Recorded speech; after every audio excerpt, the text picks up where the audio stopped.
आज के एपिसोड में हम आपकी मुलाकात कराएंगे एक ऐसी शख्सियत से जिनके रिवॉल्यूशनरी बिजनेस मॉडल ने रियल एस्टेट की दुनिया में हलचल मचा रखी है।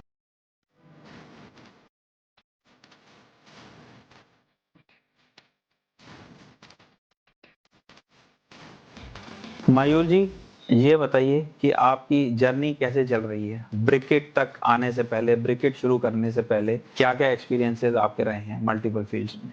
सो बेसिकली अगर मैं अपने प्रोफेशन करियर की बात करूं तो I am a hotelier. Basically मैंने होटल मैनेजमेंट किया था एचएम भुवनेश्वर से। मयूर जी, कोई भी बिजनेस बगैर प्रॉब्लम्स के बिल्ड नहीं हो सकता, तो ब्रिकेट के बनाने में आपको क्या चैलेंजेस सामने हैं? सबसे बड़ा चैलेंज जो है, क्योंकि पूरी रियल एस्टेट इंडस्ट्री में ही ट्रस्ट डेफिसिट है इंडिया में। बिल्कुल।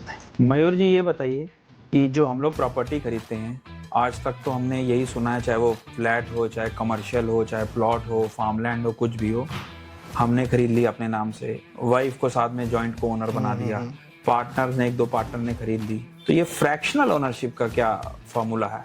मैंने भी पहली बार सुना है। What is this fractional ownership in real estate? देखिए, फ्रैक्शनल ओनरशिप कोई नई चीज़ नहीं है, ये बहुत टाइम से चलता आ रहा है। अगर मैं इसकी शुरुआत की बात करूं तो 1960s में ये पहली बार ट्राई किया गया था। मयूर जी, ये बताइए कि how does Bricket differentiate from the traditional real estate investment और the time share companies running in the same industry like Club Mahindra, Sterling Holidays? Bricket इनसे अलग कैसे है? सबसे पहला जो एडवांटेज है ब्रिकेट में इन्वेस्ट करने का, the capital which you are investing. अगर आप 10 लाख रुपए इन्वेस्ट कर रहे हो तो एक चीज़ की गारंटी है हमारी कि वो 9,99,000 नहीं होंगे। Okay, capital is protected. Capital is 100% safe. Market size holiday homes का इंडिया में क्या है? आज की डेट में इसका मार्केट साइज है 4 बिलियन। And going forward, 2026 में लगभग 6 बिलियन और 2030 में लगभग 10 बिलियन का मार्केट साइज हो जाएगा ये। तो मतलब एक ये ग्रोइंग फील्ड है। तो you have brick owners from outside the country? Yes, we have many brick owners. Almost 30% of our owners are NRIs. Okay. और let's say after 7 years, 10 years आपको लिक्विडेट करना है या किसी हायर कैटेगरी ब्रिक में जाना है, तो you can do that too, and that too on the appreciated value. आज एक प्रॉपर्टी की वैल्यू 1 करोड़ रुपए, जिसका फ्रैक्शन 10 लाख रुपए, but 10 year down the line वो प्रॉपर्टी कम से कम 2-2.5 करोड़ रुपए की होगी। मयूर जी, ये बताइए कि since bricket are pioneers in holiday homes fractional ownership in India, how is the concept of fractional ownership being taken in India, especially the millennials, NRIs, these categories? What are the emerging locations that you are looking for to go there?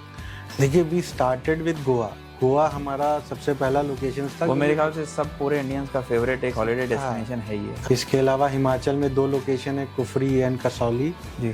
Then Dooars west Bengal हो गया, and then Jagannathpuri Orissa. तो आपने क्या ऐसा दिमाग तिगाम लगाई कि आपकी तो कंपनी, मैं देख रहा था बैलेंस शीट स्टडी कर रहा था कि from the very first year profitable है और लगातार प्रॉफिट्स ग्रो कर रहे हैं। मतलब मुझे कहना चाहिए नहीं कहना चाहिए, we are cash rich company. हमें भी कभी भी बाहर के पैसे की या बाहर के फंडिंग की रिक्वायरमेंट नहीं रही। मुझे ये बताइए कि आपने रियल एस्टेट इंडस्ट्री को तो इंडिया में रेवोल्यूशनाइज कर दिया, from that traditional real estate to fractional real in holiday home. अब फ्रैक्शन के आगे भी क्या और छोटे पीस करने का प्लान है प्रॉपर्टी का? देखिए, प्लान तो बहुत कुछ है आगे का। हम लोग ब्लॉकचेन पे काम कर रहे हैं। ओके। आप फीडबैक लेके जो प्रोडक्ट आप डेवलप कर सकते हैं। What I can understand from your words is कि you are on in an earning business, not a burning business. Correct. Play tough and wanna hate this. I'll always show up and make a statement. I don't ever slow up, no I don't take shit. I got no love for the fakeness. If you wanna play tough and wanna hate this, I'll always show up.